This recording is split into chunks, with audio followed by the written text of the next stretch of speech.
Right, well, look, it's past. So let's make a start. So good morning, I'm Nicholas de Mattos. I'm a tutor and a student in the School of Philosophy and Economic Science, and I'm going to talk to you this morning about Thomas Traherne.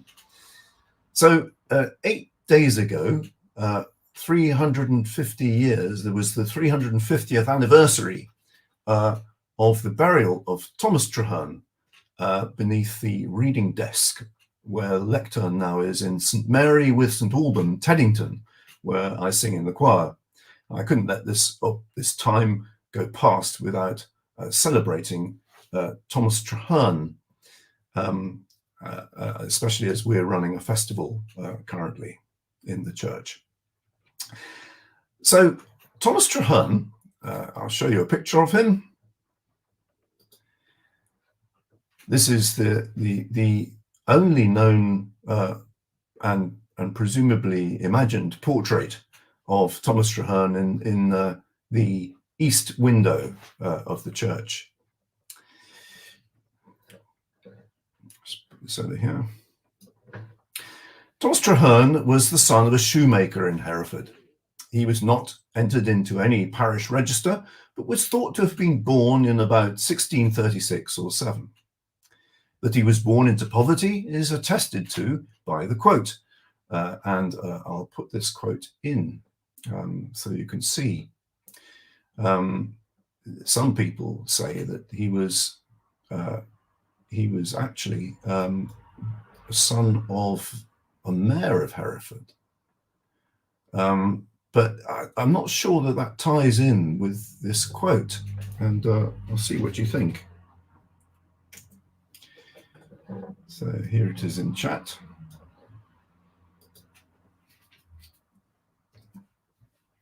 It's quite long, but I couldn't see how you could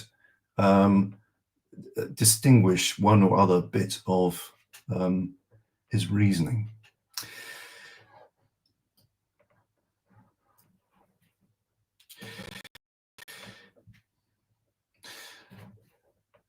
However, at an early age, he must have been impressed, at least he must have impressed by his voice or his mental ability, as he was enrolled in Hereford Cathedral School.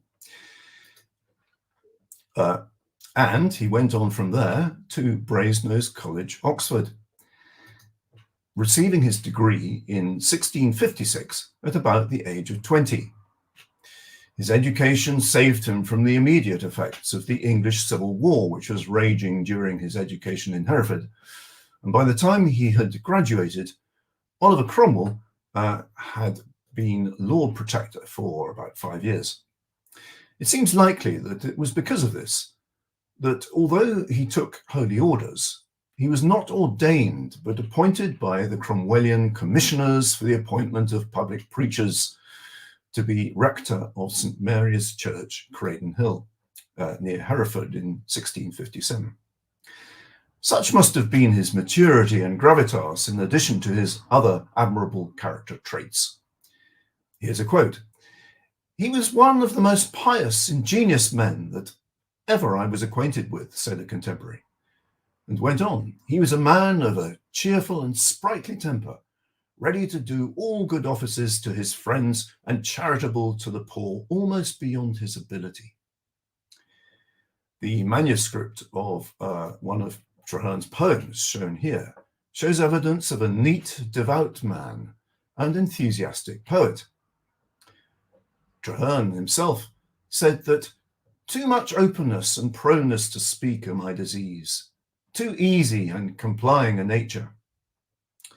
However, this nature maybe enabled him to be well connected. There is a curious note accompanying the record of Traherne's appointment to Craden Hill, that he was a protege of Anne Bella, the Dowager Duchess of Kent. A year later, Cromwell died, and though he'd put his son Richard in place to succeed him in this role, Richard lost the support of the army. The royalist cause prevailed, and Charles II was crowned king in 1660. Very soon after, Traherne was ordained priest by Robert Skinner, Bishop of Oxford, and became incumbent of St Mary's Church, Launton, near Bicester.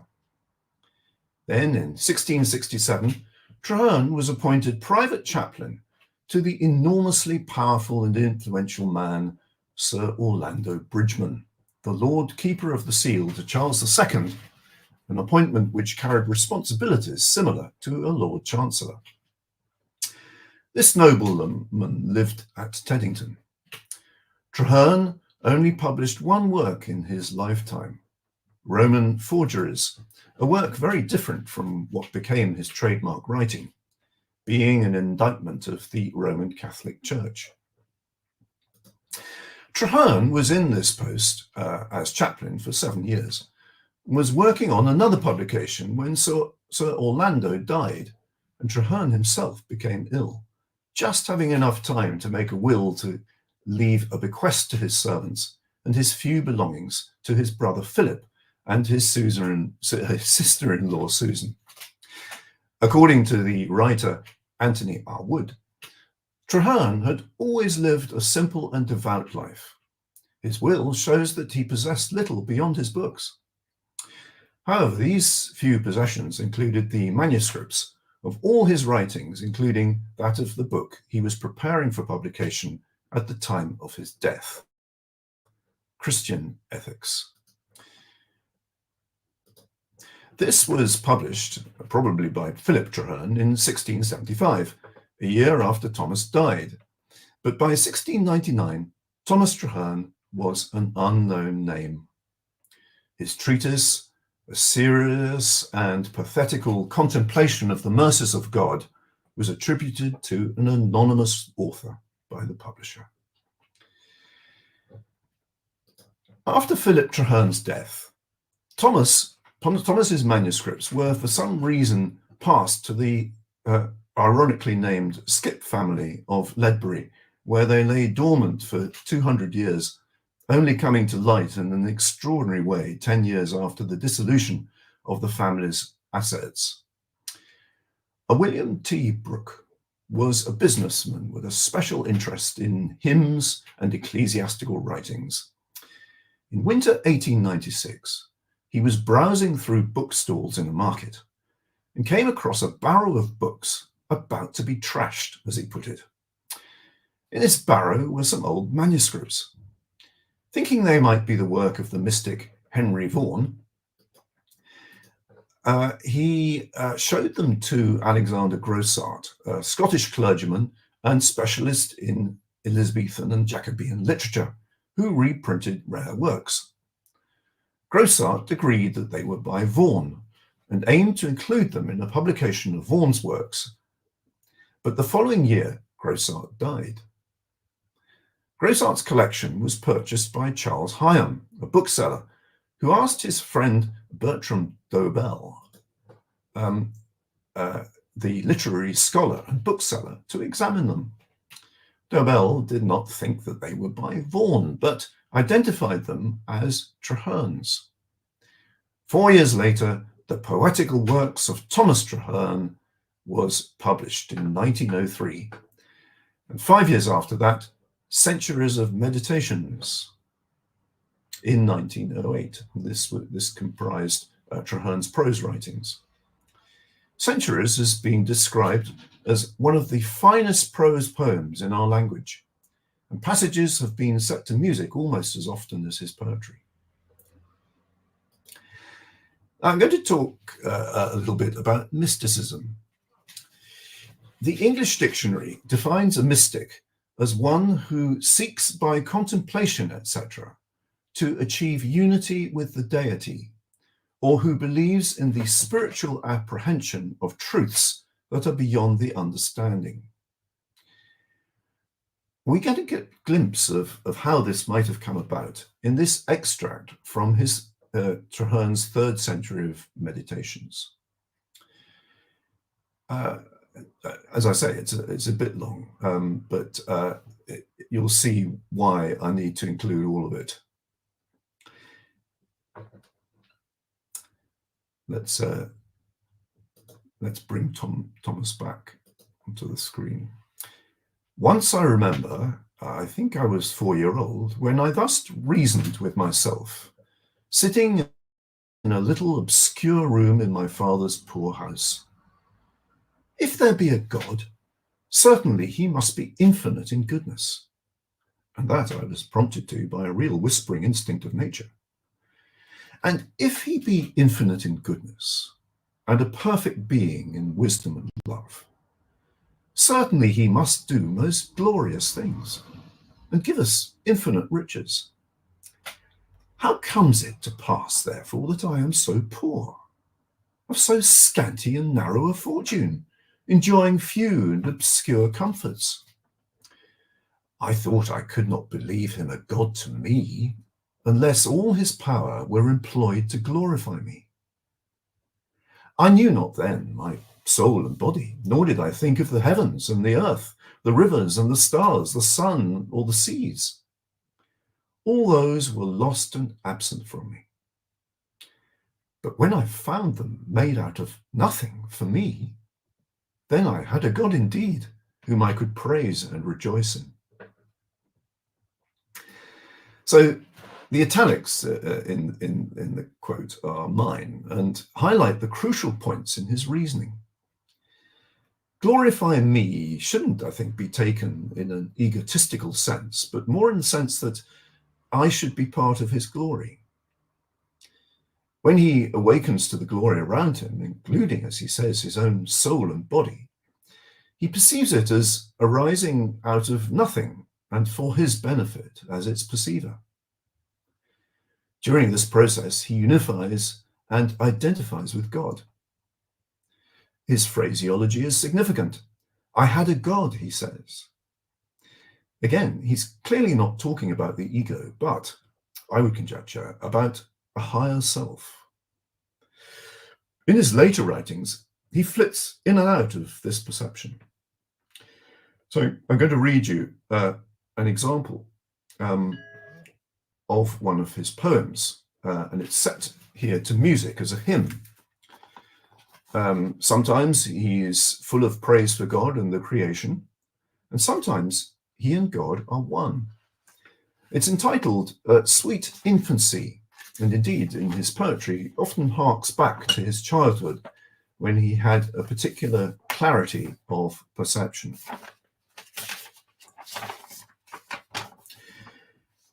Sweet infancy, O heavenly fire, O sacred light, how fair and bright, how great am I, whom the whole world doth magnify. O heavenly joy, O heavenly joy, O great and blessed sacred blessedness, which I possess, so great a joy who did into my arms convey. From God above being sent, the gift doth me inflame to praise his name. The stars do move, doth the sun shine to show his love. Oh, how divine am I, to all this sacred wealth, this life and health, who raised, who mine did the same make, what hand divine. I have to say, this makes sense of something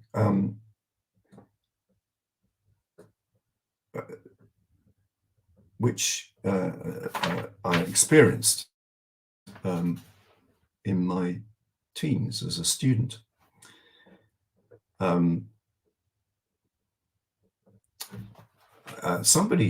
friend said to me, had I ever considered that God might be at my center? So, having been brought up in attending church, my family, and my mother said, well, God is everywhere. But God at my center, this really was a revelation. Because the implication is that if I let go of my ego, if my ego dropped away, then my perception would be divine. How else is it that ordinary men and women can do extraordinary, if not miraculous things, or come out with the most profound wisdom, if there is not divine perception? One more quote. This is by John Glubb, nicknamed Pasha Glubb, who was a soldier in the First World War. I'd like you particularly to listen to the detail of his description in the first part of this quote. He went on actually to become Sir John Glubb, a general. No words of mine can describe the dreariness and hopeless desolation of the scene, wrapped in mist and rain. I sat down on a heap of broken brick and rubbish for a few minutes' rest. A cold, gusty wind blows the driving rain in my face. An infantry party, their waterproof sheets glistening on their shoulders, and the drops of rain trembling around the edges of their helmets, slops past with shovels in their hands. They flounder through the mud or try to jump from stone to stone in the ruins, grunting and grumbling in the most abusive language to themselves. Suddenly, I feel my whole self overwhelmed by waves of deep and intense joy, which is impossible to describe. Never before had I experienced such a feeling of deep interior joy, so that I could hardly contain myself. I sat for what must have been several minutes, filled with the passionate joy of heaven itself, and then the feeling slowly faded away. So we can't all be instant mystics, but I suppose we could make a start by noticing and appreciating the intense beauty of everything and everybody around us. So thank you for listening. If you've enjoyed this, then please like it and share it, and tune in to this Philosophy Live next week. Bye-bye.